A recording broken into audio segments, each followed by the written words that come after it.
Ligtas na si Pangulong Bongbong Marcos sa impeachment matapos ang formal na pagbabasura nito ng Kamara. Giit naman ang mga kumontra sa pagbasura ng reklamo. Tila, minadali raw ang proseso. Narito ang report ni Mobile Journal, Amy Atienza.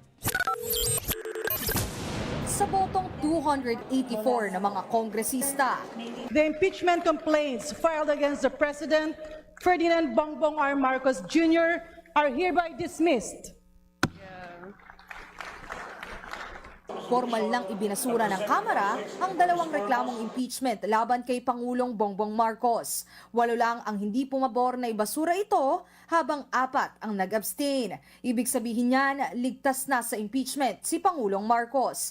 Kabilang sa mga sumuportang i-dismiss ang impeachment ang Lakas CMD, Partido Federal ng Pilipinas at National Unity Party. Ipinagtibay naman ni House Justice Committee Chairman Jervy Luistro na hindi maituturing na paglabag sa saligang batas at pagtataksil sa tiwala ng bayan ang mga paratang sa Pangulo gaya ng mga issues sa Independent Commission for Infrastructure at Unprogrammed Funds. Una nang sinabi ng komite na walang sapat na sustansya ang dalawang impeachment complaints. Walang naipakitang overt act na personal na maiugnay sa Pangulo. The President's creation of an ICI allegedly to shield corrupt allies does not amount to a culpable violation of the Constitution. In fact, by creating the ICI, the President faithfully followed his constitutional mandate. Wala rin daw basehan ang akusasyon sa Pangulo ng pagkidnap umano kay dating Pangulong Rodrigo Duterte na nakakulong sa detention facility ng International Criminal Court sa The Hague, Netherlands. There is likewise no factual basis with respect to the allegation that the President surrendered the former President to a foreign tribunal and disregarded domestic legal processes. Kasama naman sa mga kumontra sa pagbasura sa impeachment complaint, sina mamamayang Liberal Party List Representative Laila de Lima, Congresswoman Renee Ko ng Kabataan Party List at Sagip Party List Representative Paulo Marcoleta.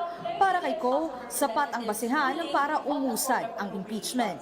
Una, ang presidente po ang nag-aproba ng special budget requests na nire-require ng batas that releases approved unprogrammed appropriations items after the budget was passed. Clear din po ang recital na may 213.8 billion pesos na nireleased in unprogrammed appropriations of various fiscal years, of which 111 billion pesos po ang pumunta sa flood control projects that were tagged as anomalous. Tingin naman ni De Lima, tila minadali ang proseso ng impeachment sa Pangulo. The House, or this House, had an opportunity to respond with seriousness. We had an opportunity to show that Congress does not flinch when allegations reach high office, but instead, we chose the quickest exit.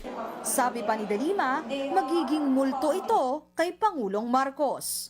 It does not clear the President's name. Tulad ng mga ghost projects na pinakamalaking scam sa ating kasaysayan, ang hilaw na pagbasurang ito sa impeachment ay multo na babalik ng babalik at ibabato ng ibabato sa Pangulo. At dahil dismiss na ang impeachment, simula na rin ang 1-year ban. Kaya bawal ang maghain ng bagong impeachment complaint laban kay PBBM hanggang January 26, 2027.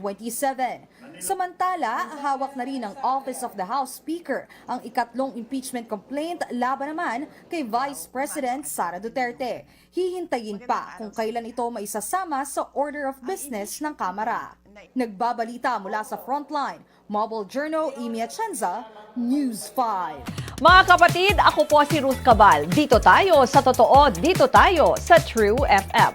Mag-follow at mag-subscribe din po kayo sa aming social media accounts at True Network PH. Diyan po yan sa aming X na dating Twitter, sa FB, sa Instagram, sa YouTube, sa TikTok at sa mga podcast. At syempre, tutok din po kayo sa Signal True TV Channel 19.